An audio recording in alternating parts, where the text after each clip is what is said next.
પતિ અને 3 બાળકો અમેરિકન સિટીઝન હોય તો સ્વાભાવિક છે કે કોઈ પણ મહિલાને ગ્રીન કાર્ડ મળી જ જાય. પણ ગુજરાતના સ્નેહા પટેલ એટલા નસીબદાર નહોતા, કારણ કે તેમને ગ્રીન કાર્ડ માટે અપ્લાય કરવાનું એટલું બધું ભારે પડી ગયું કે તેમને પરમેનન્ટ સ્ટેટસ તો ન જ મળ્યું, પણ તેના બદલામાં ડિપોર્ટેશન ઓર્ડર ચોક્કસ આવી ગયો. આજથી 26 વર્ષ પહેલા લીગલી યુએસ ગયેલા સ્નેહાબેન ગજબની કરામતથી પોતાના સપનાના દેશ સુધી પહોંચ્યા હતા. તેમના પતિ પહેલેથી જ અમેરિકામાં રહેતા હતા અને તે પણ પાછા લીગલ સ્ટેટસ પર. જોકે તે વખતે તેમની પાસે ગ્રીન કાર્ડ નહોતું અને સ્નેહાબેન પણ ગણતરીના મહિનામાં જ અમેરિકામાં ઇલીગલ ઇમિગ્રન્ટ બની ગયા હતા. અમેરિકામાં સેટલ થઈ ગયેલા આ ગુજરાતી મહિલાને ઇન્ડિયા પાછું આવવાનું જ નહોતું, પણ તેમને આગળ જતા ગ્રીન કાર્ડ અને પછી અમેરિકન પાસપોર્ટ લેવાની ઈચ્છા ચોક્કસ હતી. સમય જતાં સ્નેહાબેનના પતિના ગ્રીન કાર્ડનો મેળ પડી જતા તેમણે પણ પોતાનું નસીબ અજમાવ્યું હતું, પણ ત્યારથી જ અમેરિકામાં તેમનો ખરાબ સમય શરૂ થઈ ગયો હતો. સ્નેહા પટેલનો આ કેસ અમેરિકામાં પૈસા વેરીને પોતાના બધા જ કામ થઈ જશે તેવું સમજતા દેશીઓ માટે એક સબક સમાન છે અને આ રસપ્રદ કેસની દરેક ઝીણામાં ઝીણી વિગતો આપણે જોઈશું આ વિડીયોમાં. સ્નેહા પટેલ આજથી 26 વર્ષ પહેલા એટલે કે માર્ચ 2000માં ટુરિસ્ટ નેની વિઝા પર અમેરિકા પહોંચ્યા હતા. તે જમાનો હમશકલના પાસપોર્ટ પર રાતોરાત અમેરિકા પહોંચી જવાનો હતો અને તે વખતે વહેતી ગંગામાં હાથ ધોઈ ઘણા ગુજરાતીઓ પણ કોઈના નકલી પતિ પત્ની અથવા દીકરા દીકરી બનીને કે પછી કોઈ ભળતા સળતા લોકોના પાસપોર્ટ પર ફ્લાઇટમાં બેસી યુએસ પહોંચી ગયા હતા. જોકે સ્નેહાબેને આવી કોઈ ગોલમાલ નહોતી કરી, પણ તેમને જે ટ્રીકથી વિઝા મળ્યા હતા તે રીતે ગણ્યા ગાંઠ્યા લોકો જ યુએસ જતા હતા. થયું કંઈક એવું હતું કે સ્નેહા પટેલ તે વખતે સાઉથની એક જાણીતી એક્ટ્રેસના બાળકની આયા બની તેની સાથે જ અમેરિકા લેન્ડ થયા હતા. વોશિંગ્ટન ડીસી એરપોર્ટ પર તેમણે ઇમિગ્રેશન ક્લિયરન્સ મેળવ્યું હતું અને બહાર નીકળતા જ પતિની ગાડીમાં બેસી તેઓ રવાના થઈ ગયા હતા. પોતાને અમેરિકા લઈ જવા માટે સ્નેહા પટેલે સાઉથની આ હિરોઈનને તે વખતે $12,000 રોકડા ચૂકવ્યા હતા. સ્નેહા પટેલ અમેરિકા પહોંચ્યા તેના લગભગ 8 વર્ષ થવા આવ્યા ત્યારે એટલે કે નવેમ્બર 2007માં તેમના પતિએ ગ્રીન કાર્ડ માટે અપ્લાય કર્યું હતું. આ દરમિયાન સ્નેહાબેન અમેરિકામાં 3 સંતાનોને જન્મ આપી ચૂક્યા હતા. જોકે પતિને ગ્રીન કાર્ડ મળે તે પહેલાં જ સ્નેહાબેનના વકીલે તેમના ગ્રીન કાર્ડ માટે એડજસ્ટમેન્ટ ઓફ સ્ટેટસ માટે I-485 ફોર્મ સબમિટ કરાવી દીધું હતું. કોની વાત માનીને સ્નેહા પટેલ આમ કરવા તૈયાર થઈ ગયા હતા તેની તો અમને કોઈ માહિતી નથી મળી શકી, પણ 3 બાળકોના માતા એવા આ મહિલાના કોર્ટના ધક્કા તે દિવસથી જ શરૂ થઈ ગયા હતા. વિઝિટર વિઝા પર અમેરિકા આવેલા સ્નેહાબેનનો ઓથોરાઇઝ્ડ સ્ટે 6 મહિનામાં જ પૂરો થઈ ગયો હતો, જેથી નવેમ્બર 2007માં તે ઇલીગલ ઇમિગ્રન્ટ હતા. તેમનું I-485 ફાઇલ થયું તે સાથે જ તેઓ ઇમિગ્રેશન ઓથોરિટીની નજરમાં આવી ગયા હતા અને આખરે તેમનું I-485 ડિનાય કરી મે 2009માં તેમને નોટિસ ટુ અપિયર મોકલી ઇમિગ્રેશન કોર્ટમાં હાજર થવાનું ફરમાન કરાયું હતું. હવે થયું કંઈક એવું હતું કે ગ્રીન કાર્ડ માટે ઉતાવળ કરવા ગયેલા સ્નેહા પટેલે એડજસ્ટમેન્ટ ઓફ સ્ટેટસની એપ્લિકેશનમાં એવું ધુપ્પલ ચલાવ્યું હતું કે પોતે માર્ચ 31, 2000ના દિવસે કેનેડાવાળી બોર્ડર ક્રોસ કરી ન્યુયોર્કના બાફેલોમાંથી અમેરિકામાં એન્ટર થયા હતા અને તે વખતે તેમનું કોઈ ઇન્સ્પેક્શન પણ નહોતું થયું. એપ્લિકેશન કર્યાના 1 વર્ષ બાદ તેમણે USCISમાં રજૂ કરેલી એફિડેવિટમાં ફરી એવો દાવો કર્યો હતો કે તેઓ ઇન્સ્પેક્શન વિના જ અમેરિકામાં એન્ટર થયા હતા. જોકે સરકારી વકીલે સ્નેહા પટેલના વિઝિટર વિઝાની વિગતો રજૂ કરી તેમના દાવાની પોલ ખોલી નાખી હતી. તેમાં એવું સ્પષ્ટ દર્શાવાયું હતું કે સ્નેહા પટેલ તો કોઈ મહિલાના બાળકને સાચવનારી આયા તરીકે અમેરિકા આવ્યા હતા અને વોશિંગ્ટન ડીસીના એરપોર્ટ પર લેન્ડ થયા હતા. જુઠ્ઠાણું પકડાઈ જતા સ્નેહા પટેલે પોતે સત્ય હકીકત ના જણાવી હોવાનો સ્વીકાર કરી લીધો, પણ ત્યારે આમ કરવા પાછળની જે સ્ટોરી રજૂ કરી તે પાછી તેનાથી એ ચોંકાવનારી હતી. સ્નેહા પટેલનો દાવો હતો કે સાઉથની જે હિરોઈન તેમને અમેરિકા લઈને આવી હતી તે ઇન્ડિયામાં રહેતી પોતાની ફેમિલીને નુકસાન પહોંચાડશે તેવા ડરથી તેમણે વિઝિટર વિઝાવાળી વાત કહેવાનું ટાળ્યું હતું. સ્નેહા પટેલે ત્યારે જાતે જ પોતાના વિઝિટર વિઝાની કોપી રજૂ કરી હતી. તેમણે જાન્યુઆરી 2000માં 6 મહિના માટે યુએસમાં એન્ટ્રી મળી હતી. જોકે પોતાના જૂઠનો સ્વીકાર કરતા પહેલા સ્નેહાબેનના ઇમિગ્રેશન રેકોર્ડમાં ખાસી ચિતરામણ થઈ ચૂકી હતી અને તેનું પરિણામ એ આવ્યું કે USCISએ તેમની સ્ટેટસ ઓફ એડજસ્ટમેન્ટની એપ્લિકેશન રદ કરી તેમને ડિપોર્ટ કરવાની કાર્યવાહી શરૂ કરી દીધી. પણ ત્યારબાદ તેમનો કેસ ધીમો પડી ગયો અને મે 2010માં તેમણે ફરી I-485 ફાઇલ કર્યું. આ દરમિયાન તેમના પતિનું ગ્રીન કાર્ડ અપ્રૂવ થઈ ચૂક્યું હતું અને સ્નેહાબેનને ખાસો સમય પણ મળી ગયો હતો. છેક ઓગસ્ટ 2012માં આ કેસની હિયરિંગ શરૂ થઈ ત્યારે કોર્ટે તેમને પેન્ડિંગ રહેલી નોટિસ ટુ અપિયરનો જવાબ આપવા માટે જણાવ્યું હતું. મામલો ફિલાડેલ્ફિયાની ઇમિગ્રેશન કોર્ટમાં પહોંચ્યો ત્યારે ફરી સ્નેહા પટેલના વકીલે અગાઉ જે ખોટી વાર્તા રજૂ કરી હતી તેનું જ પુનરાવર્તન કર્યું અને કોર્ટને એવું જણાવ્યું કે સ્નેહા પટેલ બફેલોથી કોઈ ઇન્સ્પેક્શન વિના જ અમેરિકામાં એન્ટર થયા હતા. આ ભૂલને પાછળથી સુધારવામાં પણ આવી હતી, પણ સરકારી વકીલે સ્નેહા પટેલે અમેરિકાના આયા માટેના વિઝિટર વિઝા લેવા માટે જે જુઠ્ઠાણું ચલાવ્યું હતું તેનો વિરોધ કરતા એવી દલીલ કરી કે આ પ્રકારનું ફ્રોડ કરી યુએસમાં આવનારાને આ દેશમાં એન્ટ્રી ના મળી શકે અને ન તો તે કોઈ પ્રકારનો ઇમિગ્રેશન બેનિફિટ લઈ શકે. ત્યારબાદ તેમણે I-601 ફાઇલ કરી અમેરિકામાં પોતાની ઇનએડમિસિબિલિટીને માફ કરી દઈ એડજસ્ટમેન્ટ ઓફ સ્ટેટસની એપ્લિકેશનને અપ્રૂવ કરવા માટે કોર્ટને રિક્વેસ્ટ કરી હતી. હવે આ વખતે સરકારે તેમના ગ્રીન કાર્ડ હોલ્ડર પતિના આધાર પર સ્નેહા પટેલ ઇનએડમિસિબિલિટી વેઇવર મેળવવાને પાત્ર નથી ઠરતા તેવું કોર્ટને જણાવ્યું હતું. જોકે આ કેસમાં કોઈ નિર્ણય લેવાય તે પહેલાં જ સ્નેહા પટેલની ફેમિલી કંટકી મૂવ થઈ ગઈ, જ્યાં આ કેસ જ્યાંથી અટક્યો હતો ત્યાંથી જ ફરી શરૂ થવાનો હતો. 2017માં આ કેસની ટ્રાયલ નવા જજ સમક્ષ શરૂ થઈ ત્યારે સરકારી વકીલે પિટિશનર દ્વારા અગાઉ અપાયેલી વિગતોને કોટ કરતા કોર્ટને જણાવ્યું હતું કે સ્નેહા પટેલ બફેલો બોર્ડર પરથી કોઈ ઇન્સ્પેક્શન વિના એન્ટર થયા હતા. ઇમિગ્રેશન જજે પણ રેકોર્ડ પર આવેલી માહિતીને જ ધ્યાન પર લેતા એવું જણાવ્યું હતું કે સ્નેહા પટેલને ઇસ્યુ કરાયેલી નોટિસ ટુ અપિયર દર્શાવે છે કે તેઓ ઇન્સ્પેક્શન વિના જ અમેરિકામાં દાખલ થયા હતા. જોકે પિટિશનરના વકીલે કોર્ટને એવું કહ્યું હતું કે તેઓ વિઝિટર વિઝા પર આવ્યા હતા અને આ અંગે તેમણે અગાઉ જે કંઈ કહ્યું હતું તે ખોટું હોવાની પણ તેઓ USCIS સમક્ષ કબૂલાત કરી ચૂક્યા છે. તો બીજી તરફ ઇમિગ્રેશન જજ અને સરકારી વકીલનું એવું કહ્યું હતું કે સ્નેહા પટેલે માફી માંગી છે તેનો નોટિસ ટુ અપિયરમાં કોઈ ઉલ્લેખ જ નથી કે ન તો તેમાં તે મુજબ કોઈ ચેન્જીસ કરાયા છે. સ્નેહા પટેલના વકીલનું કહેવું હતું કે ફિલાડેલ્ફિયાની ઇમિગ્રેશન કોર્ટના જજે આ બાબતની 2012 અથવા 2013માં નોંધ લીધી હતી, પણ તેના પર કોઈ આખરી ચુકાદો નહોતો આપ્યો. તે વખતે સરકારી વકીલે પણ સ્નેહા પટેલના વિઝાની ડિટેલ્સ સબમિટ કરાવવાની વાત કરી હતી, પરંતુ આવી કોઈ ડિટેલ્સ કોર્ટમાં સબમિટ થઈ જ નહોતી શકી અને તે પહેલાં જ આ કેસ ફિલાડેલ્ફિયાથી મેમ્ફિસ અને પછી કંટકીના લ્યુઇસવિલની કોર્ટમાં ટ્રાન્સફર થઈ ગયો હતો. નવી કોર્ટમાં પિટિશનર તરફથી એવી પણ આર્ગ્યુમેન્ટ કરાઈ હતી કે કોર્ટે તેમને I-601 વેવર માટે એલિજિબલ માન્યા છે અને તેમણે પોતાનો મેડિકલ તેમજ બાયોમેટ્રિક રેકોર્ડ પણ પ્રોવાઈડ કર્યો છે. આર્ગ્યુમેન્ટના આધારે લ્યુઇસવિલના ઇમિગ્રેશન જજ આ ઇસ્યુને સેટલ કરી દે તેવી પણ માંગ કરાઈ હતી, પણ કોર્ટ તરફથી તેમને આવી કોઈ જ રાહત નહોતી મળી શકી.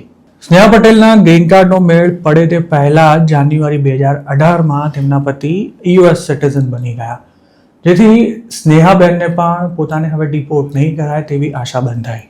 જુલાઈ 2019માં થયેલી મેરિટ્સ હિયરિંગમાં સ્નેહાબેનના વકીલે તેમનું ડિપોર્ટેશન રદ કરવા માટે કોર્ટને વિનંતી કરી, પણ કોર્ટે તેને એવું કહીને ફગાવી દીધી કે નોટિસ ટુ અપિયર ઇસ્યુ થઈ તે પહેલાં પિટિશનર અમેરિકામાં સળંગ 10 વર્ષ ન રહ્યા હોવાથી ડિપોર્ટેશન પર રોક નહીં લગાવી શકાય.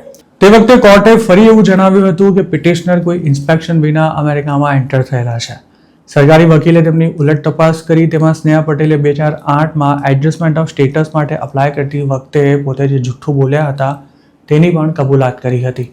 તેમણે એ પણ કબૂલાત કરી હતી કે પોતે સાઉથની હિરોઈનને પૈસા આપીને અમેરિકા આવ્યા હતા, જ્યારે USCISને લખેલા લેટરમાં તેમણે જે તે સમયે એવો દાવો કર્યો હતો કે પોતાને અમેરિકા લાવનારી મહિલા સાથે વોશિંગ્ટન DC એરપોર્ટ પર જ તેમની મુલાકાત થઈ હતી.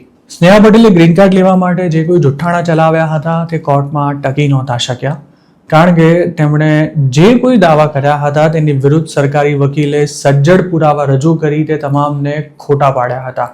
તે વખતે તેમણે એવી વાર્તા કરી હતી કે તેઓ 2000માં વોશિંગ્ટન લેન્ડ થયા ત્યારે સાઉથની હિરોઈન તેમને ઘરે લઈ ગઈ હતી, જ્યારે હકીકત એ હતી કે સ્નેહા પટેલને તેમના પતિ એરપોર્ટ પર લેવા આવ્યા હતા. સ્નેહા પટેલનો એવો પણ દાવો હતો કે હિરોઈન પોતાને અમેરિકા લાવ્યા બાદ વધુ પૈસા માંગી રહી હતી. જોકે ખરેખર એવું કશું હતું જ નહીં, કારણ કે સ્નેહા પટેલ તેને ફરી ક્યારેય મળ્યા જ નહોતા. તેમણે તો એવું પણ કહ્યું હતું કે તેમનો પાસપોર્ટ છીનવી લેવામાં આવ્યો હતો અને તેની ફોટોકોપી સિવાય પોતાની પાસે કંઈ હતું જ નહીં. ખુદનો બચાવ કરવાની કોઈ જ તક ના રહેતા આખરે સ્નેહા પટેલે લ્યુઇસવિલની ઇમિગ્રેશન કોર્ટમાં પોતાના તમામ જુઠ્ઠાણાનો સ્વીકાર કરી માફી આપી દેવા માટે અરજ કરી. જોકે તેમના દ્વારા અલગ અલગ સમયે અપાયેલા નિવેદનોમાં રહેલી ભારે વિસંગતતાને ધ્યાનમાં રાખી ઇમિગ્રેશન જજે એડજસ્ટમેન્ટ ઓફ સ્ટેટસની એપ્લિકેશન રિજેક્ટ કરી દેતા તેમનો ડિપોર્ટેશન ઓર્ડર યથાવત રાખ્યો. કોર્ટે એવું પણ કહ્યું કે સ્નેહા પટેલ વોશિંગ્ટન એરપોર્ટ પર લેન્ડ થયા છે તેના પણ કોઈ જ પુરાવા રજૂ નથી કરાયા. એક સમયે તો આ ગુજરાતી મહિલાએ કોર્ટને એવું પણ જણાવ્યું હતું કે પોતે ક્યાં લેન્ડ થયા હતા તે કંઈ જ યાદ નથી. પણ જજે તેમના સ્ટેટમેન્ટ પર આશ્ચર્ય વ્યક્ત કરતા કહ્યું હતું કે જિંદગીમાં પહેલીવાર યુએસ આવેલી વ્યક્તિ પોતે કયા એરપોર્ટ પર લેન્ડ થઈ હતી તે ભૂલી જાય તે વાત જરા પણ માન્યમાં આવે તેવી નથી. ગ્રીન કાર્ડ લેવા જતા સ્નેહા પટેલે પોતાના સ્ટેટમેન્ટ્સ એટલી બધી વાર બદલ્યા હતા કે જજ પણ તેમનો રેકોર્ડ જોઈ ગોથે ચડી ગયા હતા. જુઠ્ઠાણું પકડાયા બાદ સૌ પહેલા તેમણે એવું જણાવ્યું હતું કે પોતે ઇન્સ્પેક્શન વિના અમેરિકામાં એન્ટર થયા હતા. પછી તેમણે ન્યુયોર્કના બફેલોવાળી બોર્ડરથી ઇન્સ્પેક્શન વિના એન્ટ્રી લીધી હોવાનો દાવો કર્યો હતો. ત્યારબાદ તેમણે એવું કહ્યું હતું કે પોતે એમ્સ્ટરડેમથી ફ્લાઇટમાં ટોરન્ટો પહોંચ્યા હતા અને ત્યાંથી બસ પકડીને બફેલો ઉતર્યા હતા. તેમણે આ અંગે ચોખવટ કરવા USCISને લેટર લખ્યો હતો અને તેમાં પાછું એવું જણાવ્યું હતું કે પોતે અત્યાર સુધી જે કંઈ કહ્યું તે સાચું નહોતું અને ખરેખર તો પોતે વેલિડ વિઝા પર વોશિંગ્ટન ડીસીના એરપોર્ટ પર લેન્ડ થયા હતા. તેમજ US પહોંચતા પહેલા સિંગાપોરમાં 12 કલાકનો હોલ્ડ પણ કર્યો હતો. આટલું ઓછું હોય તેમાં બધી બબાલ ચાલુ હતી. તે દરમિયાન સ્નેહા પટેલે તેમના પતિના I-140ના આધારે પોતાનું I-485 ફાઇલ કર્યું હતું. પણ તેનો કેસ પૂરો થાય તે પહેલા તેમના પતિ તો અમેરિકન સિટીઝન બની ગયા હતા. ઇમિગ્રેશન કોર્ટે સ્નેહા પટેલ વિશ્વાસપાત્ર વ્યક્તિ ના હોવાનું જણાવતા તેમને ડિપોર્ટેશનમાંથી કોઈ જ રાહત ના આપી, જેથી આ મામલો 2019માં બોર્ડ ઓફ ઇમિગ્રેશન અપીલ્સમાં પહોંચ્યો.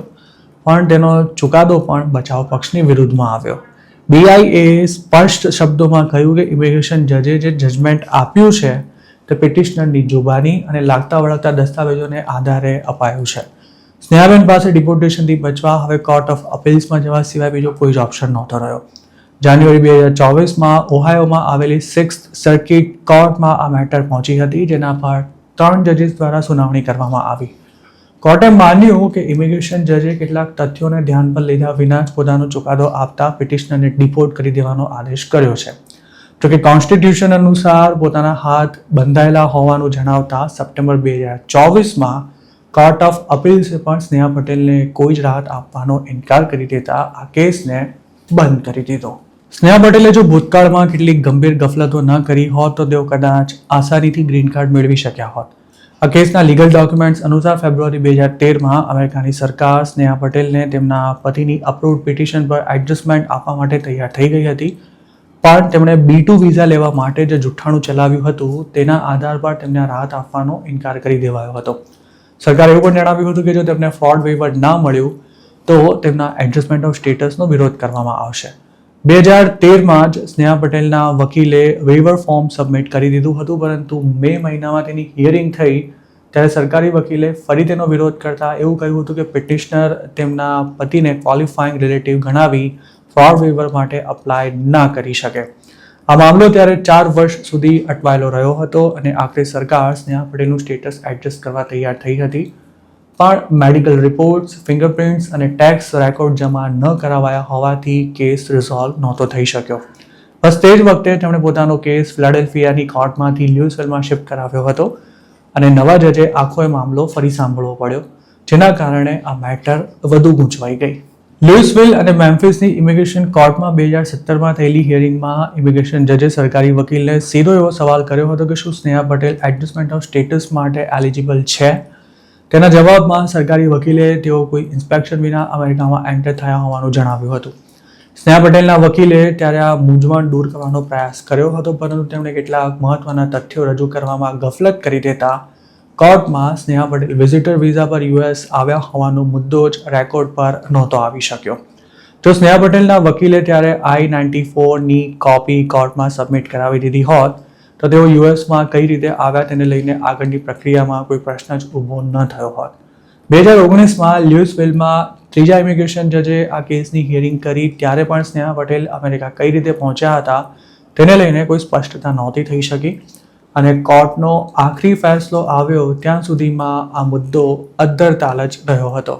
ઇમિગ્રેશન કોર્ટે સ્નેહા પટેલને સિરિયસ લાયર એટલે કે હંમેશા જુઠ્ઠાણા ચલાવતી વ્યક્તિ ગણાવતા તેમને કોઈ જ રાહત આપવાનો ઇનકાર કરી દીધો હતો. અમેરિકા કોઈને પણ ઇમિગ્રેશન બેનિફિટ આપતા પહેલાં તેનું મોરલ કેરેક્ટર ખાસ જુએ છે.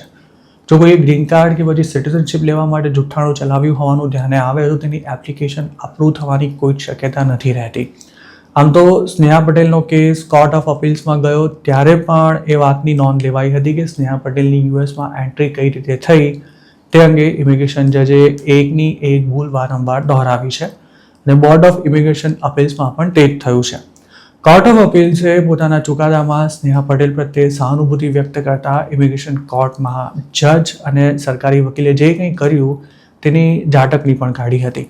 જોકે સાથે જ કોર્ટે એવું પણ માન્યું હતું કે સ્નેહા પટેલે ભૂતકાળમાં જે જુઠ્ઠાણા ચલાવ્યા હતા તેના આધારે તેમનો ડિપોર્ટેશન ઓર્ડર યથાવત રાખવાની પણ ઇમિગ્રેશન જજને સત્તા તો છે જ.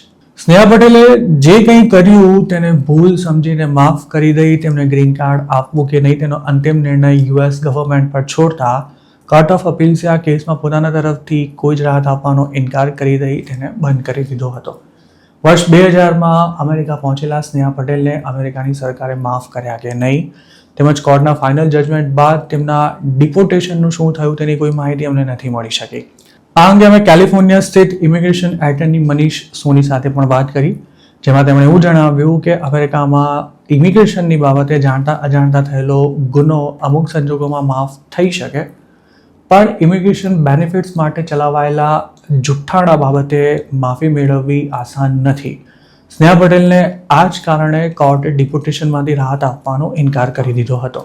ઇમિગ્રેશન એટર્ની મનીષ સોનીએ કોઈપણ પ્રકારના ઇમિગ્રેશન બેનિફિટ માટે અપ્લાય કરનારા ગુજરાતીઓને એવી પણ સલાહ આપી કે ક્યારે પણ જૂઠું ના બોલશો કે ના તો કોઈ ખોટા સર્ટિફિકેટ રજૂ કરશો. તેમનું એ પણ કહેવું હતું કે વકીલ રોકતા પહેલાં તેમને બધા જ પેપર્સ બતાવો, તમારા કેસની વિગતવાર ચર્ચા કરો અને પછી આખરી નિર્ણય લો. ઘણા વકીલ કન્સલ્ટેશનનો પણ ચાર્જ લેતા હોય છે પણ યોગ્ય રીતે થયેલું કન્સલ્ટેશન તમને ભવિષ્યમાં થનારી મુશ્કેલીથી બચાવી શકે છે. દર્શક મિત્રો, આ વિડીયોમાં જે વિગતો રજૂ કરવામાં આવી છે તે court of appeals for the 6th circuit દ્વારા સપ્ટેમ્બર 2024ના રોજ આપવામાં આવેલા ફાઇનલ જજમેન્ટ પર આધારિત છે અને તેનો હેતુ માત્ર આપની સાથે માહિતી શેર કરવાનો છે.